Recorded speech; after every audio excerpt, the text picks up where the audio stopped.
tell me, what sets you guys apart from other businesses in the area? We're a family-run business. Right. Bill and Sons. Bill would be our dad, and then we have 4 different mums. Boom. I'm Kinda Mardambe, and today we are doing the web series profile of Bill and Sons Towing. And today we're here with one of the show's creators. You are? I'm Mark DeAngelis, series co-creator, writer, producer on Bill and Sons Towing, yeah. Now, tell me a little bit about Bill and Sons Towing. Tell me how many episodes it is. Can people find it online?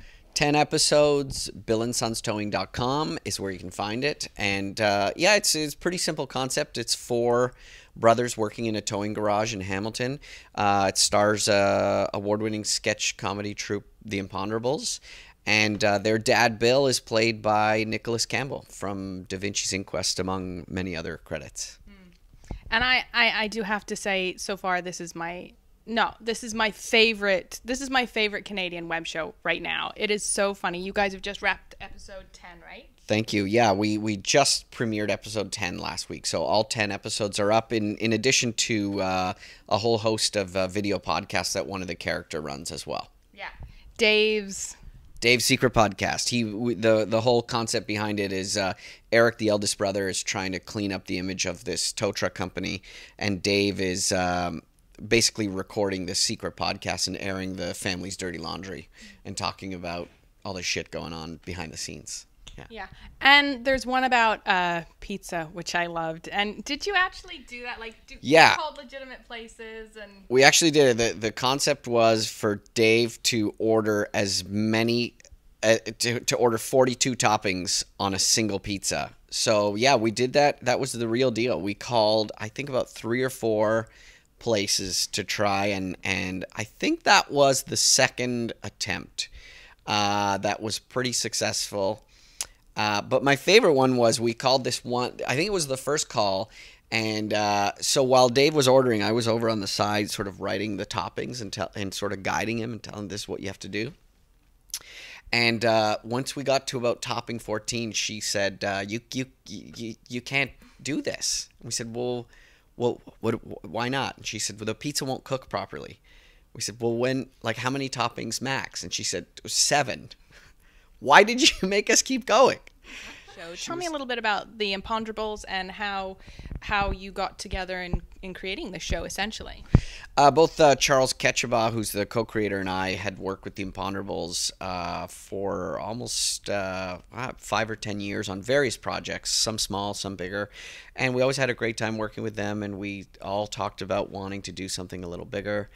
And then the Independent Production Fund came along, and the deadline was approaching. And so Charles and I sat down and thought specifically about creating a project that we could build around the Imponderables and sort of their comedic act that they'd honed on stage for a decade plus. And so we batted around a bunch of ideas, and then this we landed on this idea of a tow truck company, and it felt very natural to their sort of comedic sensibility and how they all interact on stage, and it just grew from there. And there are 4 brothers by the same father, but different mothers. Yeah, 4 brothers from all different mothers, and our mothers... blue collar, what, Hamilton? It's the Hammer. It's Hamilton, Ontario. Yeah, then the moms are... Eric's mom is played by Sonia Smits, who starred in Traitors. John's mom is Jane Eastwood, who most recently was in Little Moss, but she's done millions of things. She's fantastic. Dave's mom is Angela Asher, who was a series lead on a CBC show called 18 to Life. And Tony's mom, we don't find out who she is in season 1. She's the wild card. So that will be a season 2 possibility. So speaking of season 2, is that something that you're organizing now, or tell me about that. Yeah, we're developing season 2, but at the we need to find money to make it happen, really. Tell me about the IPF and their contribution to season 1. Like, did that really get it in motion, or did it bring it to a different level of production? Yeah, absolutely. I mean, it wouldn't have been possible without the money that we got through the Independent Production Fund. I mean, relatively speaking, it's a small budget when you think of TV, where many of us are used to working.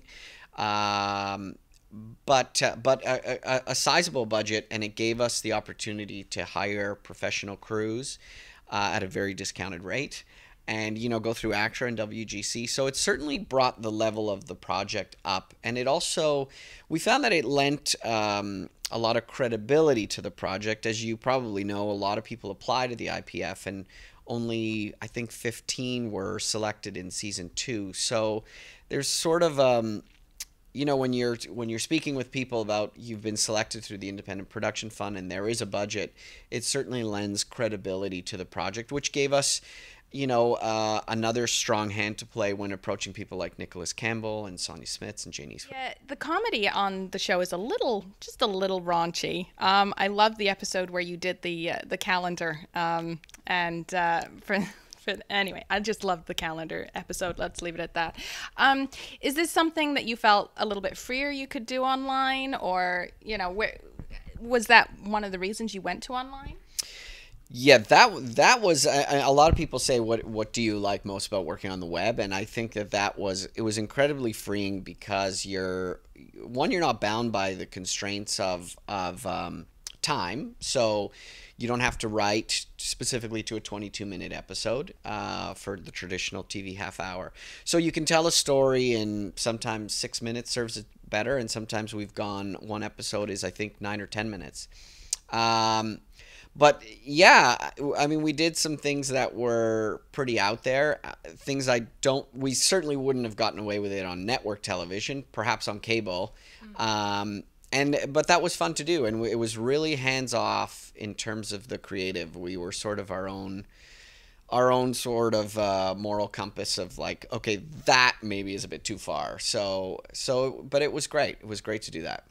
Where does this go next? Does this go to DVD? Like, this to me seems like a little bit like new or experimental territory, online web shows. So what for Bill and Sons Towing is the next step?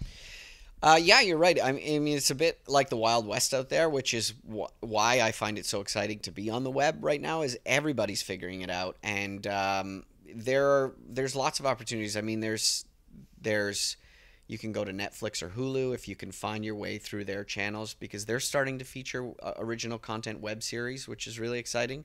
That would open you up to a whole new audience. But there's also things like even approaching Air Canada and doing seatbacks, for viewing that way. So we truly don't know exactly where it's going to go yet. DVD is a possibility as well. The Imponderables continue to be a touring sketch comedy troupe. They go all across Canada and North America doing festivals. So there's a direct contact with an audience as well that may not have seen or heard about Bill and Sons Towing, but through watching them live, you have this point of contact with a different audience. Thank you very much for being here today. You're welcome. And Bikini Calendars episode 4, by the way. That's the one you were talking about. Watch 1 to 4, watch 4, and then watch 5 to 10. Watch them all. Yeah. Thank you. Do it all. It's so funny. It's so funny. Like, really funny. Thank you very much. Thank you. Thank you. It's fun to watch.